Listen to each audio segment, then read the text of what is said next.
Σας καλωσορίζω στη νέα online υπηρεσία ηλεκτρονικής συνταγογράφησης που παρέχεται αποκλειστικά σε όλους εσάς που έχετε προηγούμενη ιατρική μας εκτίμηση. Μια υπηρεσία γρήγορη, απόλυτα ασφαλής, χωρίς αναμονή και μετακινήσεις. Μια απλή διαδικασία που ολοκληρώνεται σε 4 μόλις βήματα. Πάμε να τα δούμε ένα-ένα.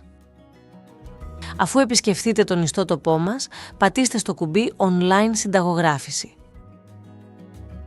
Θα μεταφερθείτε στην υπηρεσία online συνταγογράφησης, όπου θα πρέπει να συμπληρώσετε τα στοιχεία σας στην σχετική φόρμα.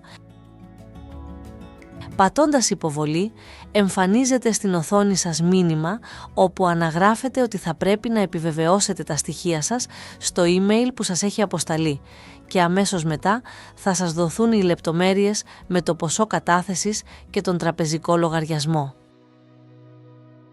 Αφού επιβεβαιώσετε τα στοιχεία σας, επιστρέφετε στον ιστότοπό μας, όπου προχωράτε με την επιλογή φαρμάκου ή εξετάσεων. Πριν πατήσετε υποβολή, παρακαλώ βεβαιωθείτε ότι έχετε επισυνάψει το καταθετήριο τραπέζης στο αντίστοιχο πεδίο. Η ιατρός λαμβάνει το αίτημα και το επεξεργάζεται. Ελέγχει τα δεδομένα και με βάση το ιστορικό σας αποφασίζει για την έκδοση της συνταγής ή του παραπεμπτικού.